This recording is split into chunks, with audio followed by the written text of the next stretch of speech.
So I how tried. easy was it to get the job within that 3 months for you? Well, it was, like I said, America is a land of opportunities. I'm not gonna lie. So I was able to get 2 offers Wow. within 2 months. So OPT is optional practical training program for students. So it's more like an opportunity for you to, practice what you've learned so far in school, put it into work. But the thing is, you have to make sure you seek a transfer and get accepted from that university before the school can sign you out. Okay. So if the school signed you out and the other school has not accepted you, guess what? You'll be in the limbo. So you have to make sure that you have good finances, strong family ties, and then you also have to have a major reason why you're going there to study. If you have ever wondered how to immigrate to the US and you don't know how, or you are planning to relocate to the US and you are stuck, don't worry, I have a solution for you. Because today I'll be interviewing someone who immigrated as a student and is now a citizen. He's a very good friend of mine, a former colleague, my guy, Kelvin. Kevin, welcome to my program today. It's my pleasure. How are you doing, CY? I'm doing very well. Thanks for asking. Okay, so let's begin like this. Can you briefly walk us through your journey into the US, when you moved, what you studied, and why do you choose this path? Why you chose this path? Okay, well, first of all, I'm going to introduce myself. My name is Kelvin, and CY I've been a very good, good friend of mine way back in Lagos, Nigeria, all the way from Guarantee Trust Bank. So we've come a long way. So yeah, the reason why I chose to migrate to the US is basically for better opportunities. I actually use the student route, and I had to look at schools, that accept international students. So I did apply to like almost 4 universities in the US, and I got admitted to all the 4 universities. So my journey is quite, stressful at some point, but but right now I'm here now. I give God the glory. So, Nice. It's awesome. Nice, awesome. So how did you choose your school and program, and what should others look out for? Yeah, so basically what you need to look out for is, you have to look at schools that accept scholarships and grants. You have to look at what you want to study as a person. You have to look at how your course align with what you want to go there to do. If there is any possibility of you exploring after your degree. So I actually studied sociology, and I work as a banker in Nigeria. So I went to my master's in American National University. I did my my MBA over there. So it's really tough, but then I scaled through. So I did apply for scholarships and schools that offer grants. Just do more research on Google, and then look at the culture, if it's aligned with what you can work with as well, because it's really gonna be, you have to go through like this cultural shock when you get to the US. It's not like Nigeria, it's totally different. Like it's really, really different for you, Nice. Okay, so what was your yearly real cost, like tuition, living expense, and what should someone expect in today's reality? Are there any hidden charges? Yes, so that was a very good question, because I know there are a lot of people that have been interested in schooling, so they have to put that into consideration. So what I look at is when I actually enrolled in my master's program, the tuition fee was roughly close to $40,000. Wow. That's for 2 years. For 2 years, okay. $40,000 for 2 years, including scholarship and grants. Okay. So imagine you're exploring scholarship and grants, then the fund should be heading to like $50,000 or more, and it depends on the school as well. So first thing you need to put in mind is look at the scholarship availability, look at the schools that offer grants as well, and then you can, and at that point in time, compare what you have or what the savings you have actually been able to gather, if it can work with you when you're trying to apply for these schools. That's another thing you need to put into consideration. So I did apply for my MBA, master program with American National University in Virginia. I did admission over there, and but right now, that was in 2017. But right now, if there are any hidden charges, I can't really say if there are any hidden charges. But for me, I spent over $40,000 to start with. Wow. Wow, interesting. That's huge. Looking back as comparable to now, that's kind of a huge sum of money. Okay, so how did you secure your admission and pass your F1 visa interview? And what do you think people get rejected these days? Yes, so well, basically, one thing you need to work on is you have to look at the possibility of putting things straight when you're going for an interview. You have to have a very good point. You have to be confident in yourself. You have to be bold to answer some basic questions like, are you going to come back to the country? What's going to bring you back home? Yeah. Are you just going there just to study and then because the place is like a greener pasture, so you can't come back home to your country. So there must be a reason for you to come back home. You have to let them know that if you're married, you stand a better chance of getting approved. But if you're not, you have to work harder to get approved. Like, you have to let them know that this is what you want to go do there right now. You want to study for MBA and you're coming back to work upon the completion of your master's degree. Yeah. You have to let them know that you have properties back home that you don't want to lose. You have family back home. Yes, family back home you don't want to, you can't abandon. You have to have a strong family tie, strong bond with your family. So those are the things they look out for. You understand? So you can't just say you want to go for an interview and then you go for the interview and then they look at the father, he doesn't have a strong family ties. How do we approve this visa? There's a high possibility he's going to escape after the whole interview thing. So why not let's deny? So you have to make sure that you have good finances, strong family ties, and then you also have to have a major reason why you're going there to study. Okay. You understand? Those are the major three things you need to look out for. And then you have to convince them out of all reasonable doubt that this is what you want to go do, then you're going to come back home. Okay, fair enough. And what shocked you the most when you first arrived? And what early mistakes should new students avoid, when coming in? Yeah, so basically what shocked me the most when I first arrived was initially I was like, is there any artificial air condition up in the sky? I was wondering, I'm like, whoa, my country is really, really hot. What's happening here? What's happening here? This looked like a different world entirely. I was shocked with that. And another thing is, Americans are highly conservative. They are not really they're not really open. They are conservative. They are reserved. So they are very private. You try to talk to somebody and then person give you a cold shoulder don't bug me. Especially you're black. You being black is another thing as well. You being a black person, it goes a long way. It's a real big deal. So those are the things I actually experienced, and and the fact that the culture over there is different. There are major cultural differences, social differences, and the way of life. It's same as culture, but then it's totally highly conservative. So you're not like the outgoing. If you're the outgoing person, you'll be forced to imbibe your culture, and then you have to start to becoming conservative as well. Okay, thank you.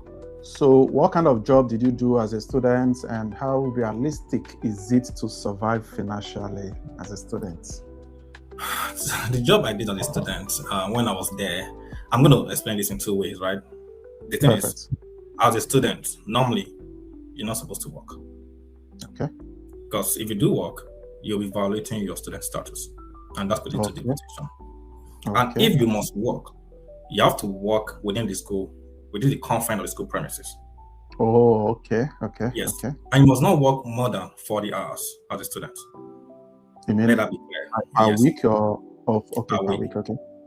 Yes. So as a student, I was able to get a job inside the school. Okay. But then you could get a job outside the school, but it's not advisable. Okay. Because once you're being caught, you'll be violating your student status. So get a job within the school premises. Then you save some funds, get things going, and then if you have to pay for your school fees or you have to pay for your textbooks or any other handouts, you get that going rather than get a job outside the school premises. Okay. So that being said, how did you balance school and work? And what happens if a student struggles academically in that regard? So if a student struggles academically, it's perhaps either the student is not available to study correctly and then working outside school, perhaps. Let me use that word, outside school. Because most Nigerians come into the US and they think it's a bed of roses, like, oh, they can just come start working. No, it's not done like that. You can't leave Nigeria and come to the US and start. And you ask yourself, tell yourself, I want to start working, I want to start making money. It's not done. If you work outside school, you are violating your student status and you'll be prone to deportation. So put things into consideration. You want to school in the US, right? What are the things? Can I get a student job in campus? Can I get it on campus? Can I be a student ambassador? Can I just be like a clerk? Can I just do something within the school premises? Because with that, in that doing, it will expose you to a lot of networking, connection. You get to meet people. You get to understand what the school is all about. Okay. You create your catalog of your circle. You create your catalog of people that you want to link up with or something. So it's basically easy for you to get to meet up with professors, scholars, and because you're working within the school premises, and they're going to better help you understand where you probably be fault in your studies, and then they'll put you on guide you through with every other thing. So, but if you're working outside school, at that point in time, there is a high possibility that you'll probably fall out, or you will not really concentrate 100% when you study. Okay. Yeah. Because you will be overwhelmed with hours you're working, like you get a job in a restaurant or get a job somewhere else, and then you won't be able to meet up with your studies. You'll be defaulting a lot, and then your grades will drop as well. So if that happens, the grade drops. So what happens to the students if they're struggling academically? What's their fate? What happens to the student? The student will eventually drop out and then lose his student status. Okay. And they become. Is it different here in Canada when you come? It's not compulsory for you to work inside the school. You can work outside. But the thing is, you will work a certain number of hours a week, which is maximum of 20 during the school calendar program period. If you are going to work full time, that would be during holidays, the long holiday in quotes. That's when you can work. It's a bit different, but that's fine. So how did you, in your own situation, manage schooling and working? What kind of work do you do? Was it able to pay some bills for you, stuff like that? Yeah, so what I did was I worked as a student ambassador. Okay. So it's more like you see, you attend to students that needed more information about about the school, things like that. So that was what I was doing there. My job, I actually worked for like 20 hours. Okay. I worked for like 20 hours, and it's a lot, but to me it was a lot then, because I got to study. I got to study. Then full time, yes, working as well. It's kind of tough. It's tough. Yeah, it's really tough, but it's really interesting though. Like in a different environment, you're meeting people from different diversity. Like oh my God, you're meeting people from India, Japan, China, Africa. Every part of the world. Like that's why, America is filled with diverse people from different races. Different races and background. Yeah, interesting. Okay, so what is OPT? How did you secure a job, and what risks do students face at this stage? So OPT is optional practical training program for students. So it's more like an opportunity for you to practice what you've learned so far in school, put it into work. So and it's more like in Nigeria they call it IT. Industrial, they call it practicum here in Canada. Industrial attachment, industrial training, but here they call it OPT. So imagine somebody studied computer science. So when you're done with your program, right? Before you're done with the program, you'll be given like 3 months. You get a job that falls in accordance, that align with what you studied. Oh, okay. I see what you mean. So you must make sure you get the job that align with your course of study. Okay. Yes. So once you get the job, then you get your OPT approved. But if you don't get a job that falls in line with what you studied, then you won't surely get a job, and then you be prone to losing your student status. I was given 3 months to get a job. I was like, oh my God, I don't want to lose my student status right now. I don't want to become an illegal immigrant in America. I don't want to do that. So how easy was it to get the job within that 3 months for you? Well, it was like I said, America is a land of opportunities. I'm not gonna lie. I'm not gonna lie. So it was. I was able to get 2 offers Wow. within 2 months. Wow. Within 2 months. Yes. Interesting. And then after you've gotten the job offer, you have to report back to Okay. immigration. Okay. So they could give you, so they could extend your your F1 visa. Okay. Wow. Okay, so how did you navigate the H-1B sponsorship and eventually getting a green card, and how long does it usually take? Well, I didn't go through any H-1B visa. H-1B is that is for companies that are sponsoring you as a person. Sponsorship. Yes, they're sponsoring you for your visa. Like, you get a job, they sponsor you all the way from Nigeria. They get like work authorization. You get H-1B visa, and then they settle that with you. But I did migrated from my student visa to to regular procedure and getting a green card, and from green card becoming a citizen. You understand? So becoming a green card holder, it depends on the kind of route you could follow. You could either get a green card through a marriage route, or you get a green card through a different route, like H-1B visa, like she said. Okay. You understand? And or maybe domestic VAWA, that's violence against domestic abuse. Okay. You could get a green card through that, or you can get a green card through asylum as well. If you seek for asylum, you get a green card. So my own route is not H-1B visa. My route was basically through married routes. Married. Yes. So mine was through married. Shed more light on that, please. I'm just saying it for the first time, so I'm sure our viewers too want to know more about it, learn how it works. Okay, yeah. So, well, basically, yeah. So I traveled to the US as a single person. I was able to convince the visa officer about the reason why I'm traveling. I'm going for my master's degree, and then I'm surely coming back to put in what I've been able to assimilate while in the US to work in Nigeria. Those are the things they want to hear you saying. And then got in here, and then done my school, found somebody, got married, and then you guys got married, and then being a citizen, you gotta put in your work, and then then you guys will be good. Like it's just more like a stage. Like you're done with school, you found a spouse, you got married, and you put in the application correctly. So we have different major routes, but these 4 ones I just mentioned. They are the 4 major routes where you could we could migrate from being an immigrant to non-immigrant. Okay, so it's kind of different from usually the one we have in Canada. When you come in as a student after your studies, you get what we call postgraduate work permit, and that will enable you to work for a certain number of years based on the course of study.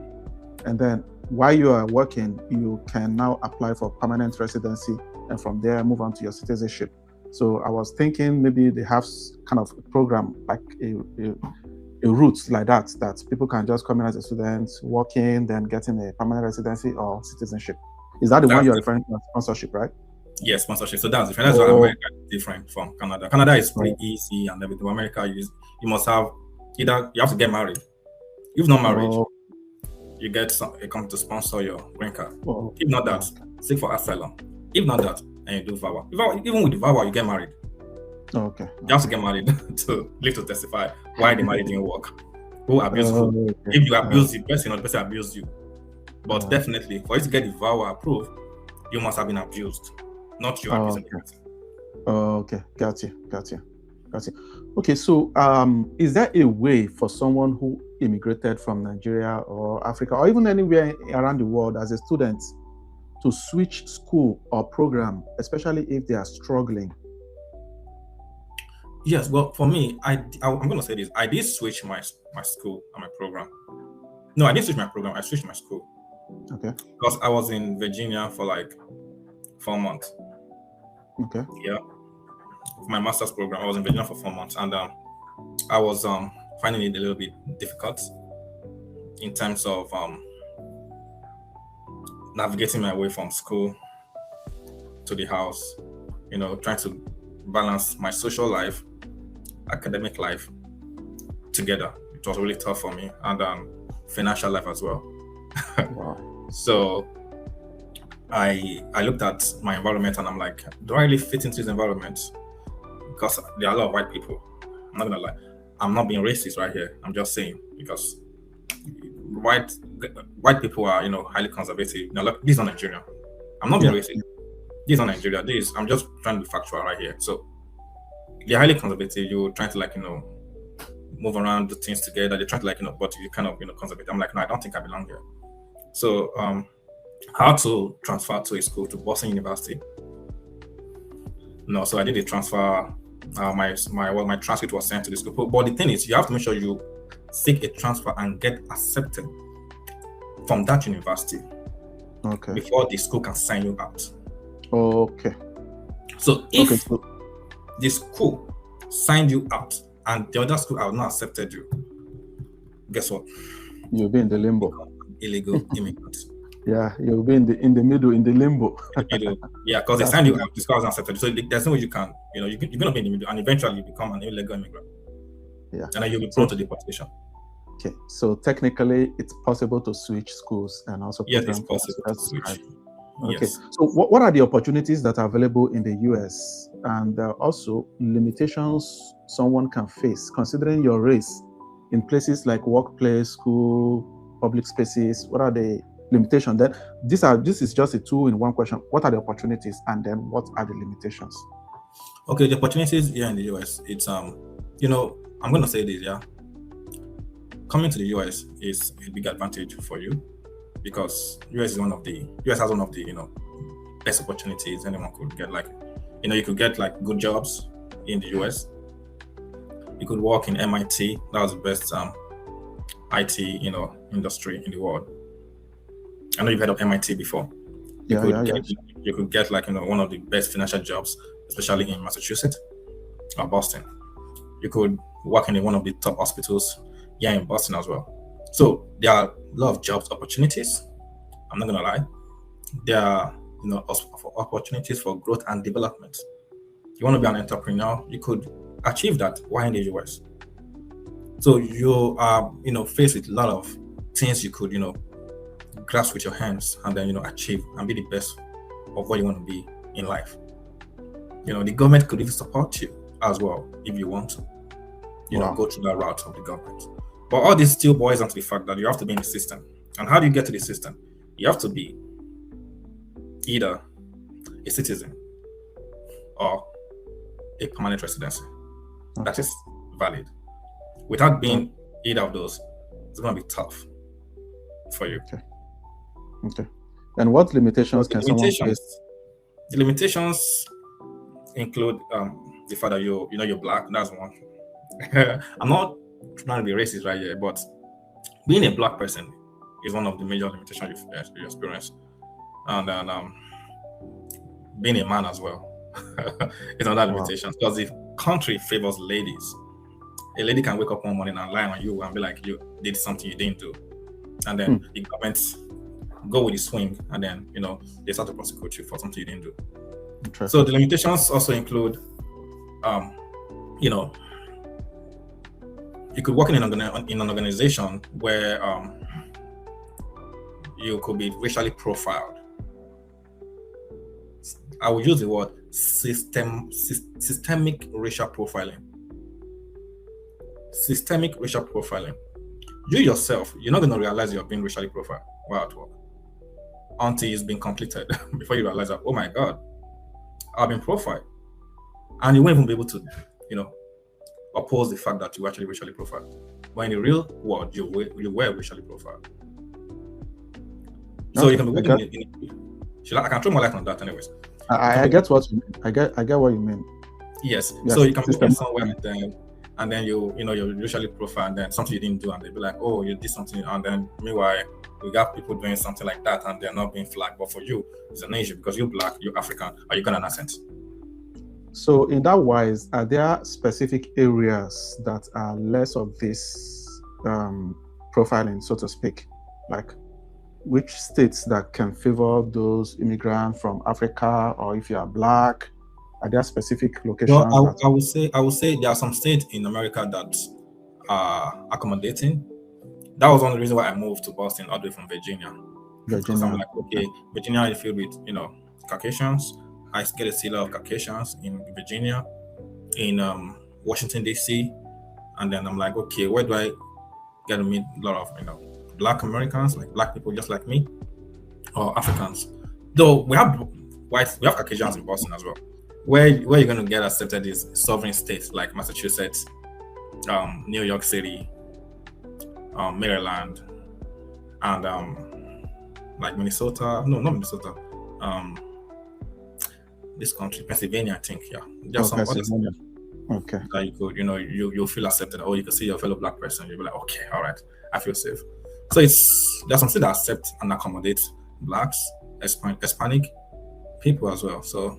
Okay, so what are the biggest mistakes people do make, and what is this one thing that one must get right in order to succeed? Okay, well, basically, the biggest mistake people make is they believe coming to the US is gonna be like a bed of roses. Like, oh wow, walking on the tree, land full of honey, you're walking, you're seeing money on the ground, on the trees. You block money. You could, harvest money. No, it's not. It's really tough, really challenging, and it's very, very, rigorous. It's a rigorous process for you to go through. You have to have a plan. Give yourself like a plan. Like, okay, I'm coming to the US. Within the next 2 to 3 years, I want to achieve this. XYZ, yeah. I want to achieve this and that. So you have to have a plan. Like, okay, I'm going to be graduating from my master's program. What do you want to do? Do you want to remain in the US, or you want to go back home? Okay. So if you put your mind that you want to remain in the US, then you have to plan on what you want to do. Now, want to get a good job, then you have to start now. Look at the areas you could fit in. Are you good in IT? Explore on that. Are you good in medicals, or are you good in healthcare? Explore on that. Are you good in finances? Explore on that. Give yourself a timeline. 2 3 years, get something doing. And then this will be your starting point, because the opportunity is quite unlimited. I must say this. It's really quite unlimited. Interesting. So what advice will you give to someone who is thinking right now, oh, I still want to go to the US, no matter what you're telling me right now, I still want to go? What advice? Like, well, the advice I'm going to give people trying to come here is to have a very good positive mindset. Open mindset. They should be open to opportunities, growth, and development. They should not accept no as a defeat. Don't feel if anybody tell you, oh no, you can't do this, or don't feel defeated, because most people will be like, oh, it kills my self morale. I can't really. No. As long as there's life, there's hope. So just keep pushing, and the sky will be your starting point, because as long as there's life, just never give up, keep trying. You surely succeed. If Mr. A can succeed, Mr. B can succeed as well. Mr. A has one head, definitely you can succeed as well. Just keep put God first in anything you do. God first. Wow. Interesting. Thank you very much, Kelvin, for these insights, for sharing your experience and your journey with us. I'm sure many people have learned a lot from this, and our viewers, this has cleared many doubts that they have in their mind. Oh, how do I navigate this journey? How do I make it to the US? How do I relocate? How do I immigrate? And stuff like that. And to our viewers, if you have any question or clarifications that you want, you can drop it in the comment section. We'll do our best to provide you with answer to them. And also, we advise you, if you are new to this channel, to subscribe, because I still have more to come. I will be bringing on someone who immigrated to the UK, who is now a citizen, from students to citizen, and also Australia. Those are coming your way, and you will never get a dull moment on this channel. Thank you for watching and for keeping with us. Stay tuned. All right.